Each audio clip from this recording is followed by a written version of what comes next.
इकट्ठे हो रहे हैं। ये भोटिया पड़ाव का मंच यहाँ पर कार्यक्रम क्या है, हम देवली पकड़ कर सकते थे। हम जब हमारे लोग ऊपर की घाटी में रहते हैं तब हम वहाँ कार्यक्रम कर सकते थे, लेकिन इस जमीन को, इस भोटिया पड़ाव को कब्जा ने का भी अर्थ रह गया है। इस भोटिया पड़ाव को भी हमें अपने कब्जे में रखने का अर्थ रह गया है। दूसरी बात, मैं एक बात और कहना चाहता हूँ। ये बात इसलिए भी कहना चाहता हूँ कि भोटिया जब हम 6 महीने शीतकाल में ऊपर प्रवेश करते हैं और ग्रीष्मकाल में नीचे प्रवेश करते हैं, परंतु जो सरकारी सुविधाएं हैं, सरकारी योजनाओं का लाभ है, वो हम लोगों को नहीं मिल पाता है। उसके लिए पॉलिसी मैटर पर हमको चोट करने की जरूरत है। जब तक पॉलिसी मेकिंग में हमारा प्रतिनिधित्व नहीं होगा, हमारी सहभागिता नहीं होगी, तब तक हम चोट नहीं कर पाएंगे। आज मैं सर्वप्रथम अपने स्वर्गीय जो महान लोग हैं जो चित्र में दिख रहे हैं उनको प्रणाम करता हूँ। हमारी बुजुर्ग महिलाएं तो उनको भी प्रणाम करता हूँ। हमारे अध्यक्ष जी और सभी कार्यकर्ताओं को नमन करता हूँ। और बड़ी खुशी की बात है कि आज 25 साल के बाद ये समागम हो रहा है। विषय बहुत ज़्यादा है लेकिन वक्त कम है, इसलिए मैं शॉर्ट में बोलता हूँ। ना किसी पत्थर पर, धातु की मूर्ति पर आशा करता हूँ, ना किसी देवता भगवान की तलाश करता हूँ। इंसान हूँ और मुझे इंसानियत पर विश्वास है। इंसान से बड़ा कोई धर्म नहीं संसार। ठीक। दूसरी बात, हमारी बहनें यहाँ पर बैठी हुई हैं। हम लोगों पर शिक्षा का प्रतिबंध था। 1800 में एक महापुरुष पैदा हुआ, ज्योतिबा फूले, और उनकी पत्नी जब शादी हुई तो बेचारी अनपढ़ थी। उन्होंने हम लोगों के लिए शिक्षा के द्वार खोले। मनुस्मृति के आधार पर हम पढ़ाई लिखाई नहीं कर सकते थे। आज जहाँ पर भी हम बैठे हैं उनकी कृपा से बैठे। उस जमाने में जबकि उनको कोई अधिकार नहीं था, ज्योतिबा फूले और उनकी पत्नी सावित्रीबाई फूले ने महिलाओं के लिए स्कूल खोला। भारत भूमि में पहली बार एशिया की पहली महिला टीचर बनी। और बेचारे जब स्कूल खोल रही थी तो उसको जगह नहीं मिली। तब फातिमा बेगम थे मुसलमान महिला, उसने अपनी जमीन दी, तब वो स्कूल खुला। उस दिन से हमारे लिए, आपके लिए शिक्षा के द्वार खुले। बोलना बहुत कुछ था पर बहुत कम समय है। अब जहाँ पर आरक्षण की बात आती है, 1932 में पूना पैक्ट हुआ था। आगे की बात मैंने बोलता हूँ।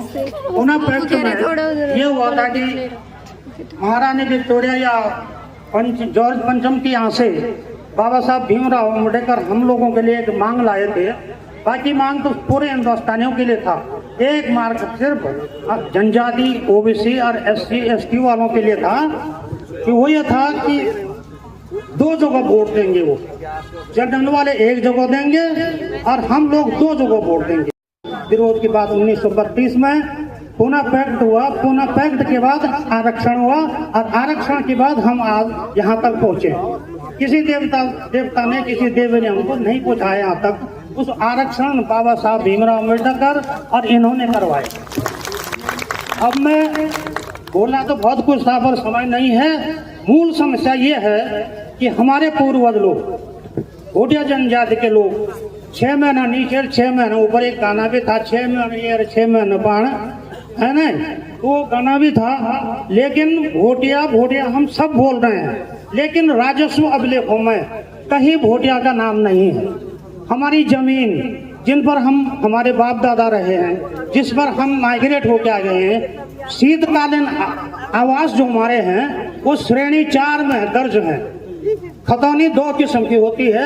एक तो भूमिधरी खतौनी होती है जिसको हम खरीदते हैं, बेचते हैं, और एक वो भूमि हमारी है नीति घाटी में, माना घाटी में।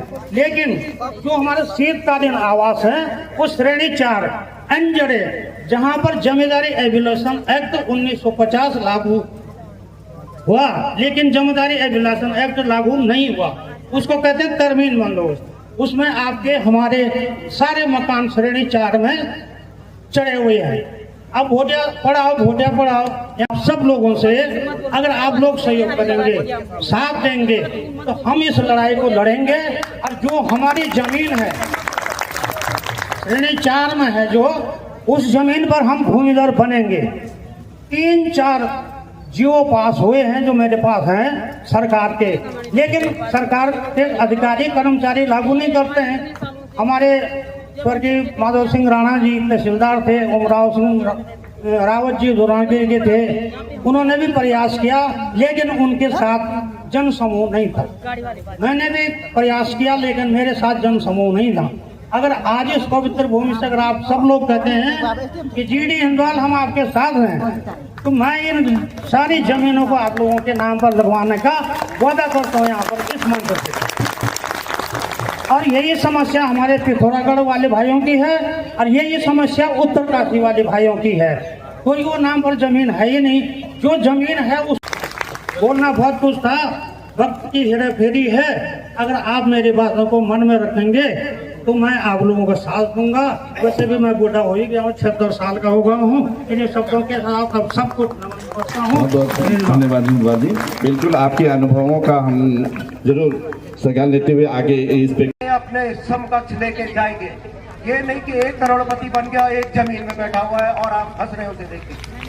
तो मेरा सिर्फ ये मानना है, साथी बढ़वान है, बहुत लोग हैं, कई लोग हैं, कई बच्चे हैं जो हमारे IIT करना चाहते हैं, वो पढ़ने लिखने में तेज है, लेकिन कौन उन्हें समझाएगा, कौन उनकी मदद करेगा?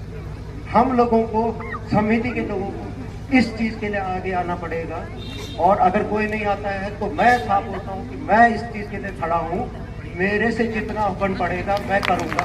मैं इस चीज़ के लिए, मैं किसी प्रोग्राम के लिए पैसे लेने नहीं जाऊँगा, लेकिन अगर मेरा बच्चा अगर IIT में पढ़ना चाहता है और उस पर पैसे नहीं है, या मेरी कोई बेटी कहीं नेशनल गेम खेलती है, उस पर पैसे नहीं आने जाने के, तो मैं समाज के हर व्यक्ति से दरवाजे पे जाके लड़ूंगा और उसके लिए पैसे लेके आऊँगा। यही बात, क्योंकि मैं इससे पहले बोलना चाहता था, टॉपिक चेंज हो गया, 1 सेकंड बोलूँगा। और समाज, हमारा समाज इतना रिच है, रिच बोल दो,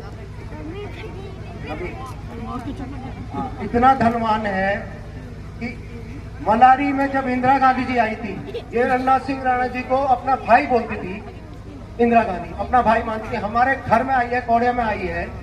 तो जब मलारी में आई तो रघुनाथ सिंह राणा जी जब लेके आए थे कि भाई हम लोग गरीब लोग हैं और हम 62 के बाद हमारा सब कुछ हो गया, तहस हो गया, हम गरीब हो गए। तो जब उन्होंने महिलाओं के कान में, गले में सोने की चीजें देखी तो उन्होंने बोला तुम कहाँ से गरीब हो रहे। सभा प्रज्ञा से नफू भाई ने एक बात बोली थी, उसका मुझे बहुत प्रेरणा मिली, अच्छा लगा।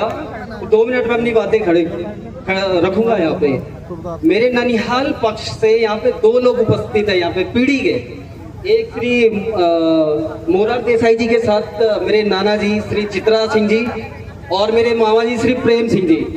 ये दोनों मेरे पीढ़ी के ही दोनों है जो कि हम लोग जनजातीय क्षेत्र से बिलोंग करते हैं। और रही बात यहाँ पे अपनी बात रखने की, तो मैं अपनी बात ये रखना चाहता हूँ कि समानता का अधिकार ही आपको सम्मान देता है। मैं खुद राजकीय पॉलिटेक्निक नैनीताल में भी कार्यरत हूँ व्याख्याता के पद पे। यहाँ पे मेरे कई स्टूडेंट मिले। यहाँ पे चैत सिंह जी, उनकी बिटिया ग्राम सभा बिराई, वो मेरी विद्यार्थी रही। लाता में राणा जी है, उनका लड़का अंकित राणा, वो मेरा विद्यार्थी रहा है। तो बस इतनी सी बातें करना चाहता था। और दूसरी बात ये, एक बात, जमीन से जुड़ के चलना चाहिए, जिसको मैं भी मानता हूँ। ठीक है, हमने मेहनत की, पढ़ाई की, हम अपनी रोजी रोटी कमा रहे, नौकरी कर रहे हैं, पर जो हमारे पूर्वज रहे, उन पूर्वजों को